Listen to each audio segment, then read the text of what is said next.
Om Swastiastu. Assalamualaikum warahmatullahi wabarakatuh. Salam sejahtera, salam dan bahagia. Izinkan saya Niputu Eva Wahyuni Asih, CGP Angkatan 8, SMA Negeri 1 Negara, Kabupaten Jembrana menyampaikan koneksi antar materi modul 2.3 coaching untuk supervisi akademik. Adapun tujuan pembelajaran khusus yakni CGP dapat menyimpulkan dan menjelaskan keterkaitan materi yang diperoleh dan membuat refleksi berdasarkan pemahaman yang dibangun selama modul 2 dalam berbagai media. Pemikiran reflektif terkait pengalaman belajar.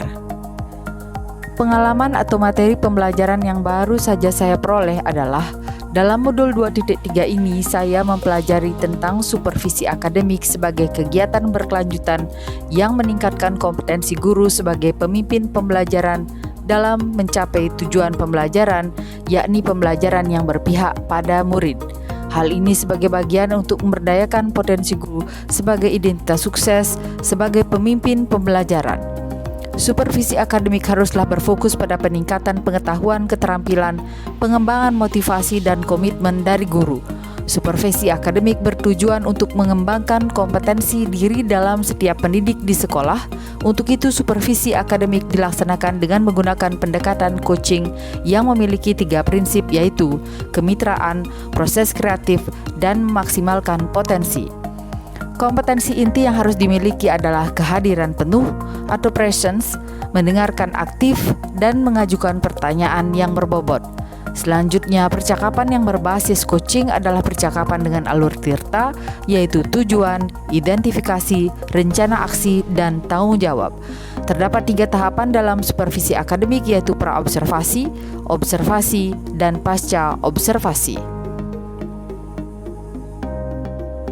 Emosi-emosi yang dirasakan terkait pengalaman belajar adalah: yang pertama, tertarik. Setelah mempelajari mengenai eksplorasi konsep, saya mulai merasa tertarik mendalami berbagai materi yang ada dalam modul ini. Yang kedua adalah cemas. Setelah tertarik untuk mengetahui lebih jauh materi ini, saya merasa cemas karena khawatir tidak mampu memahami dan mengaplikasikannya. Yang ketiga adalah gembira.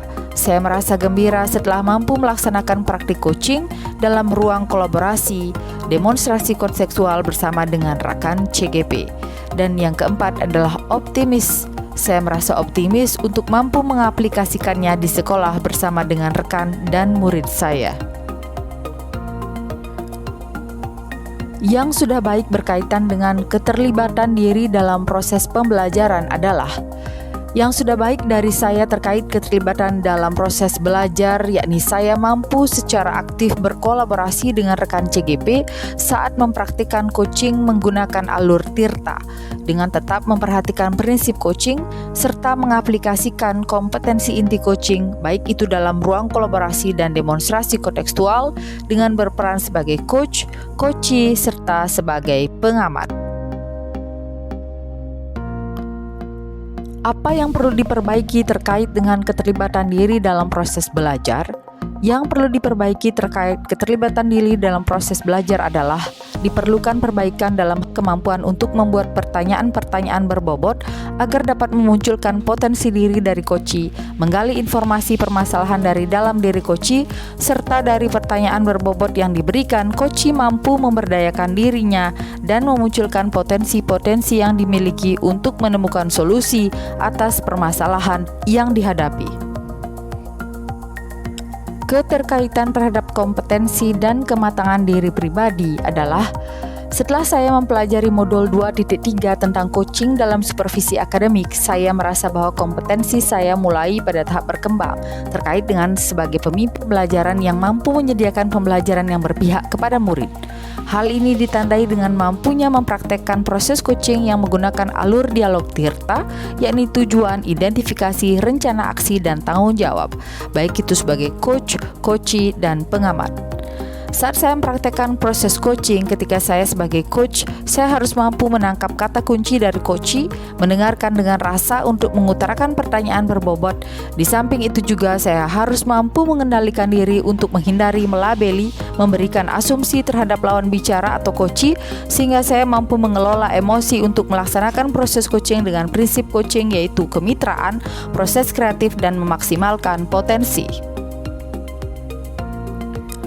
Analisis untuk implementasi dalam konteks CGP.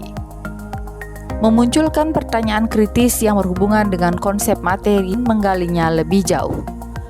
Bagaimana sebaiknya langkah-langkah sebuah supervisi akademik dan dengan prinsip dan paradigma berpikir coaching dapat dilaksanakan di sekolah? Prinsip dan paradigma berpikir coaching dapat diterapkan dalam supervisi akademik dengan catatan kepala sekolah harus memahami bagaimana melakukan supervisi akademik dengan prinsip dan paradigma berpikir coaching dan mengaplikasikannya dalam kegiatan supervisi.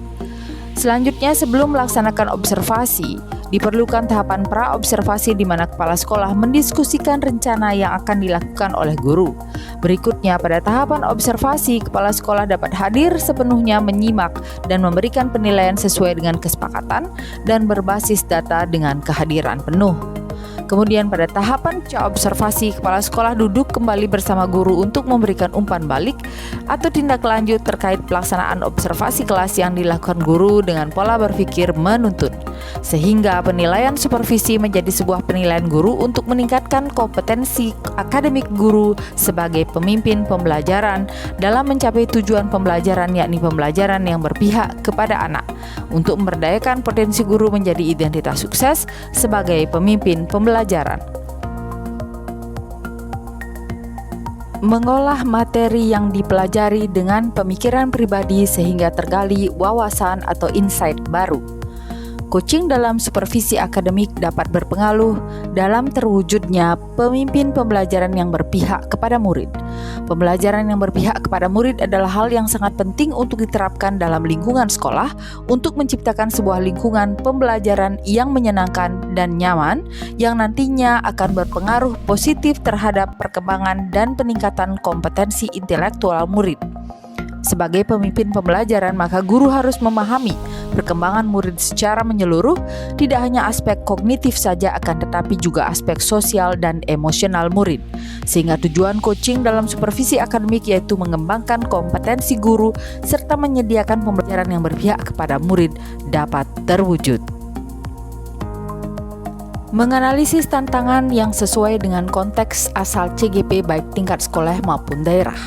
Tantangan sesuai dengan konteks sekolah saya adalah di mana kita harus menyamakan persepsi mengenai bagaimana sebuah supervisi akademik menggunakan pendekatan coaching yang seharusnya sebagai sebuah penilaian guru yang dilakukan secara berkelanjutan yang bertujuan untuk meningkatkan kompetensi guru dengan memberdayakan dan menggali potensi.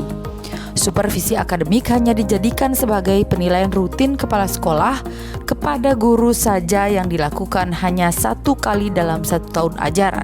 Seharusnya kegiatan ini dapat dijadikan pedoman untuk memberikan umpan balik dengan tujuan dapat meningkatkan kompetensi guru secara berkelanjutan. Memunculkan alternatif solusi terhadap tantangan yang diidentifikasi. Yang pertama, alternatif solusi terkait tantangan yang dihadapi adalah dengan melakukan sosialisasi kepada seluruh komunitas sekolah melalui rapat-rapat guru untuk menyamakan pemahaman mengenai bagaimana supervisi akademik dilaksanakan dengan pendekatan coaching. Yang kedua, membuat sebuah pernyataan komitmen bersama dengan seluruh komunitas sekolah untuk melaksanakan supervisi akademik menggunakan pendekatan coaching. Berikutnya adalah dengan memberikan contoh bagaimana supervisi akademik dengan pendekatan coaching dilaksanakan melalui berbagai media informasi digital yang dapat diakses oleh seluruh komunitas sekolah. Membuat keterhubungan. Pengalaman masa lalu. Saya memiliki pengalaman disupervisi oleh kepala sekolah dan pengawas sekolah. Akan tetapi, supervisi yang dilaksanakan hanya sebatas kebutuhan administratif dan untuk kewajiban saja. Saya tidak mengetahui mana dari supervisi yang sebenarnya. Kegiatan supervisi akademik hanya dilaksanakan setiap 1 tahun sekali oleh kepala sekolah atau pengawas dengan tahapan langsung ke kelas untuk melakukan observasi tanpa adanya tahap pra-observasi. Sementara tahap pasca observasi hanya dilakukan ketika ada hal-hal yang masih kurang selama observasi. Beliau memberikan masukan positif untuk perbaikan dalam proses pembelajaran. Penerapan di masa mendatang.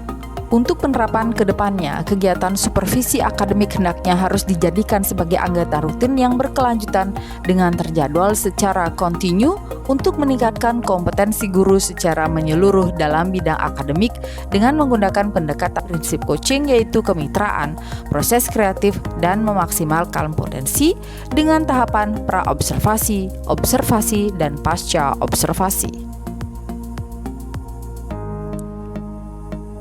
Konsep atau praktik baik yang dilakukan dari modul lain yang telah dipelajari.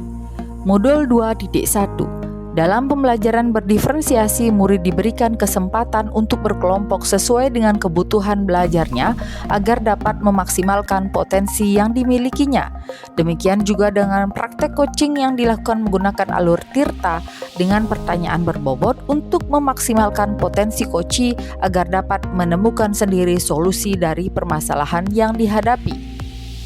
Pada modul 2.2, pada pembelajaran sosial emosional terdapat teknik stop dan mindfulness yang dapat dilakukan untuk mengelola emosi dan membuat suasana lebih nyaman dan menyenangkan. Demikian juga pada saat kegiatan coaching, coach harus dapat mengelola emosi dan dengan manajemen diri untuk dapat fokus dalam proses coaching, untuk dapat hadir secara utuh dengan presence, mendengarkan secara aktif dengan rasa. Informasi yang didapat dari orang atau sumber lain di luar bahan CGP adalah bagaimana langkah-langkah dari supervisi akademik yang efektif. Supervisi akademik yang efektif membutuhkan perencanaan, pelaksanaan, dan pemantauan. Hal ini juga membutuhkan pemahaman dan kebutuhan supervisor, hubungan yang baik antara kedua belah pihak, dan apresiasi terhadap konteks di mana supervisi berlangsung. Jika dilakukan secara efektif, supervisi akademik dapat menjadi pengalaman yang sangat bermanfaat bagi kedua belah pihak dan dapat memberikan hasil yang sukses. Dalam pengetahuan ini, mudah untuk memahami mengapa sangat penting untuk melakukan pendekatan supervisi akademik dengan cara yang benar. Juniardi Wilman, panduan lengkap supervisi akademik yang efektif, diakses pada Sabtu 2 September 2022. Demikian yang dapat saya sampaikan. Terima kasih. Om Santi Santi Santi Om. Wassalamualaikum warahmatullahi wabarakatuh. Salam sejahtera, salam dan bahagia.